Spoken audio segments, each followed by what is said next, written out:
नमस्कार विद्यार्थी मित्रांनो, स्मार्ट अभ्यास या यूट्यूब चॅनलवर आपले मनापासून स्वागत आहे. आज दिनांक 6 जानेवारीच्या ज्या महत्त्वपूर्ण चालू घडामोडी असणार आहेत त्याचा अभ्यास या व्हिडिओच्या माध्यमातून आपण करणार आहोत. तत्पूर्वी आपण जर चॅनलवर नवीन असाल तर चॅनलला सबस्क्राईब करून घ्या. व्हिडिओ जर आवडला तर व्हिडिओला लाईक करा. तसेच हा व्हिडिओ आपल्या विद्यार्थी मित्रांना नक्की शेअर करा, जेणेकरून याचा फायदा आपल्या मित्रांना सुद्धा होईल. चला मग सुरुवात करूया आजच्या महत्त्वपूर्ण चालू घडामोडींना. आणि आजच्या चालू घडामोडीचा पहिला प्रश्न असणार आहे, भारतीय रेल्वेचा प्रस्तावित 69वा विभाग किंवा डिव्हिजन कोणता बनणार आहे? ऑप्शन्स या ठिकाणी देण्यात आले आहेत. याचे योग्य उत्तर असणार आहे ऑप्शन नंबर ए, जम्मू डिव्हिजन हा भारतीय रेल्वेचा नवीन 69वा विभाग बनणार आहे. अतिशय महत्त्वाचा हा प्रश्न असणार आहे आपल्या परीक्षेच्या दृष्टीने, कारण अशा प्रकारचे प्रश्न हे या अगोदरच्या परीक्षांमध्ये विचारण्यात आलेले आहेत. त्याविषयी थोडी अधिकची माहिती आपण पाहणार आहोत. तर भारतीय रेल्वेचा नवीन 69वा विभाग असणार आहे जम्मू डिव्हिजन, ते आपण लक्षात ठेवायचं आहे. सध्या भारतामध्ये 68 डिव्हिजन आहेत आणि हे जे काही भारतीय रेल्वे आहे त्या संपूर्ण भारतीय रेल्वेला एकूण 17 झोनमध्ये विभागण्यात आलेलं आहे आणि त्या 17 झोनच्या अंडरमध्ये हे 68 डिव्हिजन आहेत. हे सुद्धा आपण लक्षात ठेवायचं आहे. त्यासोबतच काही एक्स्ट्रा पॉईंट्स लक्षात ठेवायचे आहेत की जगामध्ये रेल्वेच्या नेटवर्कमध्ये अर्थात जाळ्यांमध्ये भारताचा 4था क्रमांक लागतो. तर पहिले 3 देश कोणते आहेत मग? तर अमेरिका पहिल्या क्रमांकावर आहे, दुसऱ्या क्रमांकावर चीन हा देश आहे, तिसऱ्या क्रमांकावर रशिया आहे आणि 4थ्या क्रमांकावर भारताचा क्रमांक रेल्वेच्या नेटवर्कमध्ये लागतो. तर हे आपल्याला माहिती असायला पाहिजे. हा मुद्दा सुद्धा आपल्याला विचारला जाऊ शकतो. त्यासोबतच जे भारतीय रेल्वे आहे त्यामध्ये एकूण 12.5 लाख कर्मचारी हे काम करतात आणि एवढ्या मोठ्या प्रमाणामध्ये जगात सर्वाधिक रोजगार देणारं एखादी सरकारी विभाग हे आपल्या भारताचं भारतीय रेल्वे हा विभाग आहे. हे सुद्धा आपल्याला माहिती असायला पाहिजे. तसेच जे भारतातील पहिली रेल्वे कधी सुरू झाली होती हे आपल्याला वारंवार परीक्षांमध्ये विचारण्यात येतं, तर ते आपल्याला माहिती असायला पाहिजे. मुंबई ते ठाणे या मार्गावर भारताची पहिली रेल्वे ही धावली होती आणि त्याचं अंतर होतं 34 किलोमीटर. त्यासोबतच सध्याचे जे रेल्वे बोर्ड आहे त्याचे अध्यक्ष आहेत सतीश कुमार आणि केंद्रीय रेल्वे मंत्री आहेत अश्विनी वैष्णव. त्यानंतर पुढचा प्रश्न असणार आहे, खो खो विश्वकप 2025 चे आयोजन कोणत्या देशात करण्यात येणार आहे? ऑप्शन्स या ठिकाणी देण्यात आले आहेत. याचे योग्य उत्तर असणार आहे ऑप्शन नंबर बी, आपल्या भारतामध्ये 2025 मध्ये जे पहिलं खो खो विश्वकप होणार आहे त्याचं आयोजन केलं जाणार आहे. त्याविषयी थोडी अधिकची माहिती आपल्याला पाहायची आहे. तर हे जे काही खो खो विश्वकप होणार आहे ते नवी दिल्ली या ठिकाणी होणार आहे आणि ते पहिलं खो खो विश्वकप असणार आहे आणि पहिलंच आहे आणि आपल्या भारतामध्ये त्याचं आयोजन हे केलं जात आहे. म्हणून हा प्रश्न आपल्यासाठी महत्त्वाचा आहे. हा प्रश्न स्टार करून ठेवायचा आहे. याचा कालावधी असणार आहे 13 ते 19 जानेवारी 2025. यामध्ये महिला खो खो संघ आणि पुरुष खो खो संघ हे दोन्ही संघ सहभागी होणार आहेत आणि या जी काही स्पर्धा आहे ही खो खो विश्वकपची, याचा ब्रँड अँबॅसेडर बनवण्यात आलेला आहे सलमान खान याला. हे सुद्धा माहिती असायला पाहिजे. खो खो खेळामध्ये एकूण 9 खेळाडू हे खेळत असतात मित्रांनो. तर हे पॉईंट सुद्धा आपण एक्स्ट्रा लक्षात ठेवायचे आहेत. त्यानंतर पुढचा प्रश्न बघण्या अगोदर व्हिडिओ कसा वाटला ते कमेंटमध्ये सांगायचं आहे. चॅनलवर नवीन असाल तर चॅनलला सबस्क्राईब करून घ्यायचं आहे. तसेच हा व्हिडिओ आपल्या विद्यार्थी मित्रांना नक्की शेअर करायचा आहे. तसेच मित्रांनो, आपण विद्यार्थ्यांसाठी संपूर्ण 2024 या वर्षाचा एक डिटेल असा व्हिडिओ आपल्या चॅनलवर टाकलेला आहे. ज्या विद्यार्थ्यांनी तो व्हिडिओ बघितलेला नाही त्यांनी आवर्जून तो व्हिडिओ पाहायचा आहे. त्याच्या नोट्स सुद्धा आपण आपल्या टेलिग्राम चॅनलला टाकलेले आहेत. तर तो एक अतिशय डिटेल असा 2024च्या घडामोडींचा आपण व्हिडिओ टाकलेला आहे. ते आवर्जून तुम्ही बघून घ्यायचं आहे. त्यानंतर पुढचा प्रश्न असणार आहे, नुकतेच ग्रामीण भारत महोत्सवाचे उद्घाटन कोणाच्या हस्ते करण्यात आले? ऑप्शन्स या ठिकाणी देण्यात आले आहेत. जो योग्य उत्तर असेल option number C, Narendra Modi यांच्या हस्ते नुकतंच ग्रामीण भारत महोत्सवाचं उद्घाटन करण्यात आलेलं आहे. त्याविषयी काही पॉईंट्स लक्षात ठेवायचे आहेत. हे जे काही ग्रामीण भारत महोत्सव आहे ते नवी दिल्ली या ठिकाणी भरवण्यात आलेलं आहे. याचं उद्घाटन भारताचे पंतप्रधान नरेंद्र मोदी यांच्या हस्ते करण्यात आलेलं आहे आणि हे जे काही महोत्सव आहे ते 4 जानेवारी ते 9 जानेवारी या दरम्यान चालणार आहे. याचं आयोजन केंद्रीय वित्त मंत्रालय आणि नाबार्ड जे आहे त्याच्याद्वारे करण्यात आलेलं आहे. या महोत्सवाचं ब्रीदवाक्य लक्षात ठेवायचं आहे, गाव बडे तो देश बडे, असं त्याचं ब्रीदवाक्य आहे. आणि याचा उद्देश काय आहे या महोत्सव भरवण्यामागे? तर ग्रामीण विकास कार्यक्रमांचे नियोजन करणे आणि ग्रामीण व्यापारी, ग्रामीण उद्यमी हे जे काय असतात त्यांना बाजाराशी जोडण्यासाठी त्यांना संधी निर्माण करून देणे. आणि नाबार्ड विषयी काही पॉईंट्स लक्षात ठेवायचे आहेत. याचा लॉंग फॉर्म लक्षात ठेवा अगोदर. National bank for agriculture and rural development. याची स्थापना झाली होती 1982 ला.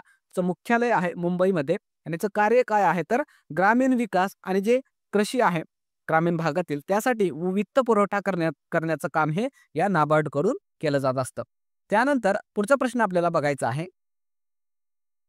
प्रवासी भारतीय पुरस्कार 2025 किती व्यक्तींना देण्यात येणार आहे? ऑप्शन्स या ठिकाणी देण्यात आले आहेत.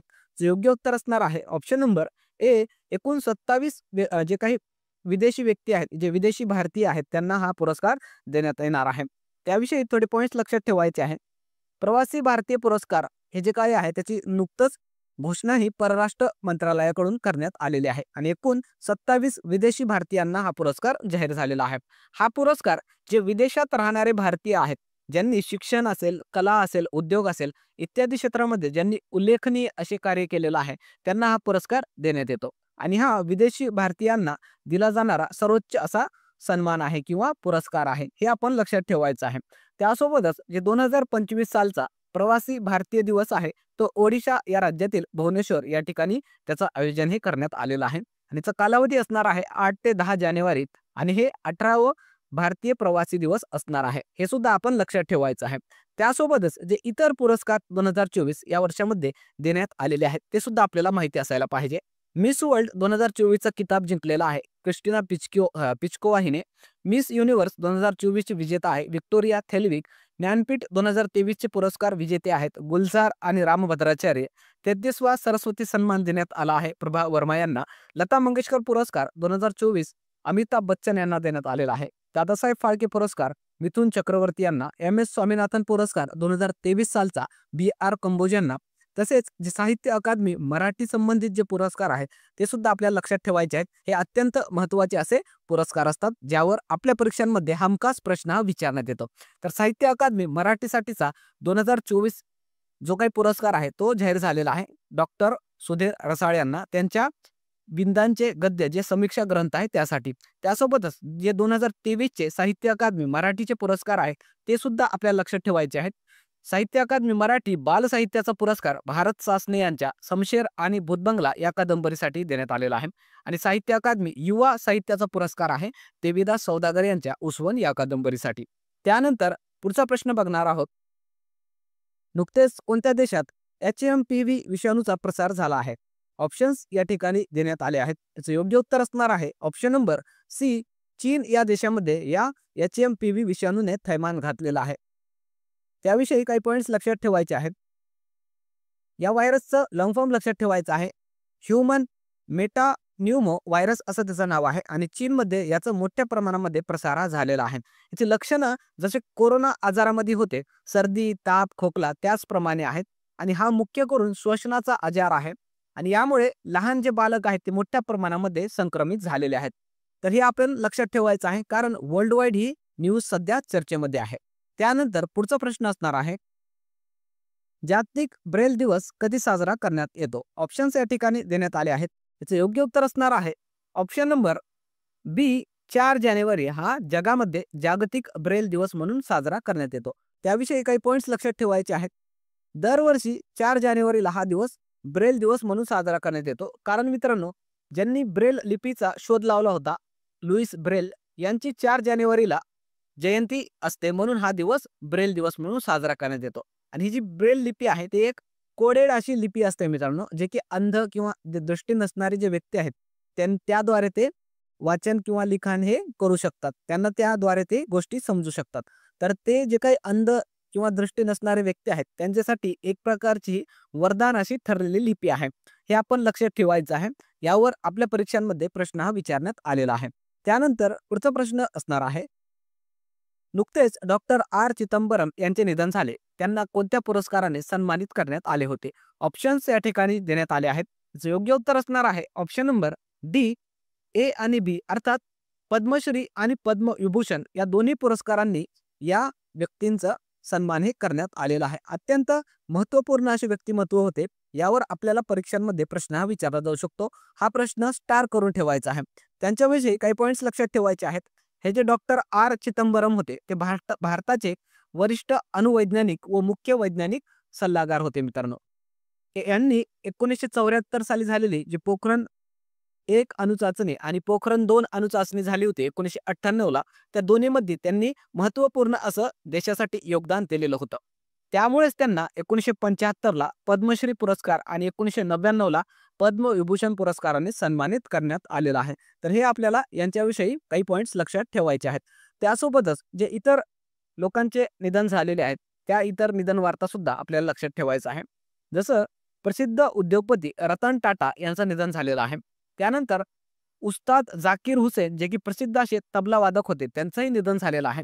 प्रसिद्ध गझल गायक पंकज उदास यांचं निधन झालेलं आहे. अग्निमॅन म्हणून ज्यांना भारतामध्ये ओळखलं जायचं, ज्यांनी अग्नि मिसाईल भारतासाठी बनवल्या, राम नारायण अग्रवाल यांचं सुद्धा निधन झालेलं आहे. त्यानंतर नटवर सिंग जे भारताचे माजी परराष्ट्र मंत्री होते त्यांचं निधन झालेलं आहे. यामिनी कृष्णमूर्ती ज्या शास्त्रीय नृत्यांगना होत्या यांचंही निधन झालेलं आहे. डॉक्टर आर नित्या आनंद ज्यांनी सहेली गर्भनिरोधक गोळीचा शोध लावला त्यांचंही निधन झालेलं आहे. त्यानंतर आहेत शोभा रानडे ज्या गांधीवादी सामाजिक कार्यकर्त्या होत्या त्यांचं निधन झालेलं आहे.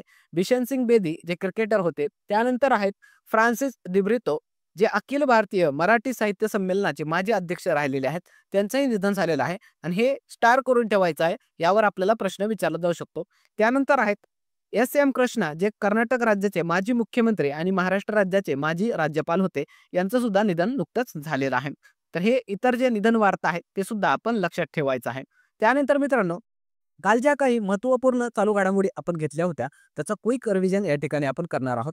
तर पहिला प्रश्न आपण काल घेतला होता, नुकतेच पद्मपाणी लाईफ टाईम अचिव्हमेंट पुरस्कार कोणाला जाहीर झाला आहे? आणि याचं योग्य उत्तर होतं option number A Sai Paranjpye. त्यानंतरचा प्रश्न आपण बघितला होता, नुकतेच कोणत्या मंत्रालयाकडून 2025 हे वर्ष सुधारणांचे वर्ष म्हणून घोषित करण्यात आले आहे?